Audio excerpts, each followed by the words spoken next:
જો ગુવારનું શાક નામ પડતાં જ તમારા ઘરમાં બધા મોઢું બગાડતા હોય તો એકવાર આ રીતે કાઠિયાવાડી લચકો ગુવારના શાકની ટ્રાય કરજો. બધાને બહુ જ ભાવશે. નાના બાળકોથી લઈ મોટા બધા. તમે રોટલી, પરાઠા, પૂરી કે રોટલા સાથે ગરમા ગરમ આ શાકને સર્વ કરી શકો. હેલો ફ્રેન્ડ્સ, તમારું સ્વાગત છે મારા કિચનમાં. જો કાઠિયાવાડી ખાવાનું તમને ભાવતું હોય તો આ ગુવાનું શાક પહેલી જ વારમાં તમારું ફેવરિટ બની જશે.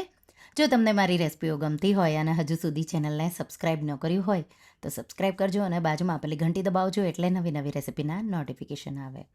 આ રેસિપીથી આપણે 4થી 5 લોકો માટે શાક બનાવી રહ્યા છીએ. 400 ગ્રામ જેટલો તમારે ગુવાર લેવાનો છે અને સારી રીતે ધોઈ અને પછી નાના નાના આ રીતે મેં એના પીસીસ કર્યા. તમારે 2 મોટા ભાગ કે આખો ગુવાર રાખવો હોય તો આખો પણ રાખી શકો. સારી રીતે ધોઈ નિતારી અને પછી તમારે એને પ્રેશર કુકરમાં આ રીતે ઉમેરી દેવાનો છે. અને પાણી અહીંયા માત્ર ગુવાર બફાય એટલું જ ઉમેરવાનું છે, બહુ વધારે નથી ઉમેરવાનું. તો અડધો કપ જેટલું મેં પાણી સાથે મીઠું, તો મીઠું પણ વધી ન જાય એ ખાસ ધ્યાન રાખવાનું. 1 ટીસ્પૂનથી થોડું ઉપર મેં મીઠું ઉમેર્યું અને પછી આ રીતે પ્રેશર કુકરનું ઢાંકણ ઢાંકી અને 3 વિસલ મીડિયમ ફ્લેમ પર કરી લઈશું. 3 વિસલ થાય અને પ્રેશર નીકળે એટલે ગુવાર તમારે ચેક કરવાનો છે. એકદમ સોફ્ટ એવો બફાવો જરૂરી છે. તો આ રીતે ગુવાર સારો એવો બફાઈ જાય એટલે પાણી આપણે આ રીતે એક વાટકીમાં કાઢી લઈશું. તો આ રીતે જો તમારે થોડો રસાવાળો ગુવાર બનાવવો હોય તો તમે થોડું પાણી વધારે પણ લઈ શકો.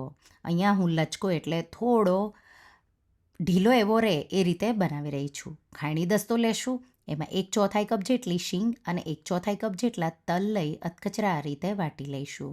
તો અહીંયા શીંગને મેં શેકી અને પછી આ રીતે વાટી છે.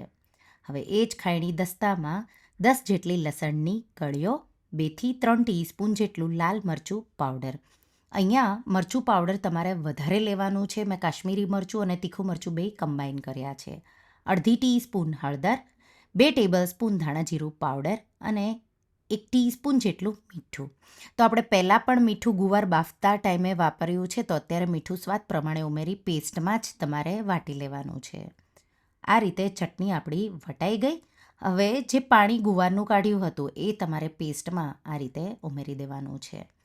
તો આ રીતે પાણી છે ગુવારનું એ પણ એકદમ સારી રીતે વપરાઈ જશે. તો ન્યુટ્રિશન પણ બધા ગુવારના શાકમાં ગુવારમાં જ રહેશે.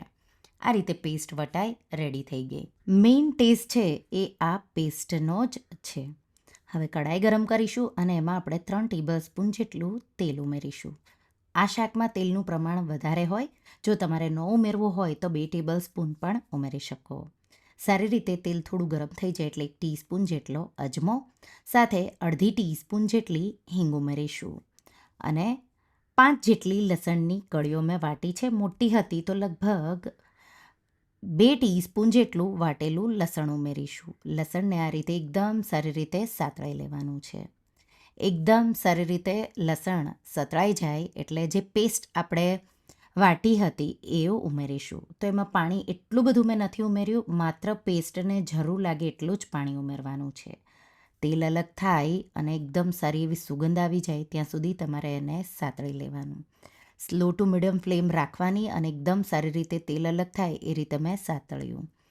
હવે શીંગ અને તલ ઉમેરી દઈશું. તો અત્યારે ઉમેરો કે પછી પણ તમે ઉમેરી શકો. મેં અત્યારે જ ઉમેરી દીધું. સારી રીતે સતળાઈ ગયા. થોડું મીઠું મેં બેલેન્સ કર્યું, ઓછું લાગતું હતું એટલા માટે. અને હવે જે ગુવાર આપણે નિતારી રેડી કર્યો હતો એ ઉમેરી દઈશું. હલકું હલકું આ રીતે મિક્સ કરવાનું છે. ગુવાર તમે એકવાર બાફી લ્યો પછી તમારે બહુ જેન્ટલી એને મિક્સ કરવાનો છે. બહુ વધારે તમે એને મિક્સ કરશો તો તૂટી જશે. બસ હવે માત્ર એને ઢાંકી દેવાનું અને 4થી 5 મિનિટ જેવો સ્લો ફ્લેમ પર સતળાવા દેવાનો છે. તેલ અલગ થાય એ રીતે સાતળવાનો. તો સાઈડમાંથી તમને તેલ બધું અલગ થાય એ રીતે દેખાશે એટલે શાકનો ટેસ્ટ છે એ બહુ સારો એવો આવશે. તો મેં 2 મિનિટ જેવું થવા દીધું, પછી એકવાર મિક્સ કર્યું. સ્લો ફ્લેમ પર જ થવા દીધું છે અને સાઈડમાં મને તેલ દેખાવા લાગ્યું. મીન્સ ગુવાર આપણો સતળાઈને રેડી થઈ ગયો. લીલા ધાણા ઉમેરવા હોય તો જ ઉમેરવાના છે, નહીં તો આ શાકમાં હોતા નથી.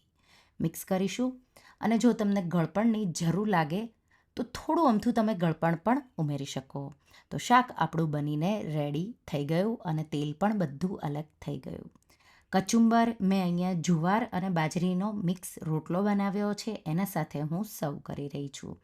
તો સાંજ માટે તમે વિચારતા હોય તો જો તમે બાજરીનો રોટલો કે જુવારનો રોટલો સાંજે ખાતા હોય તો ગુવાનું શાક એના સાથે બેસ્ટ એવું લાગે છે. આ રીતે જો તમે ગુવાનું શાક એકવાર બનાવી લેશો તો વારંવાર બનાવશો. લંચમાં પણ બનાવો તો દાળ રાઈસ સાથે આ શાક બહુ ટેસ્ટી એવું લાગે છે. તો મારા રીતે લચકો ગુવારના શાકની રેસીપી એકવાર ટ્રાય કરજો અને મને કમેન્ટમાં કહેજો કે તમને આ શાકની રેસીપી કેવી લાગી. તો તમને આ રેસીપી કેવી લાગી મને કમેન્ટમાં જરૂરથી જણાવજો. અને હા, જો રેસીપી ગમી હોય તો વિડીયોને લાઈક કરજો, શેર કરજો અને મારા ચેનલને સબસ્ક્રાઈબ કરજો. અને આવી જ નવી રેસીપીઓ માટે તમે બેલ આઇકોન બટનને પ્રેસ કરજો.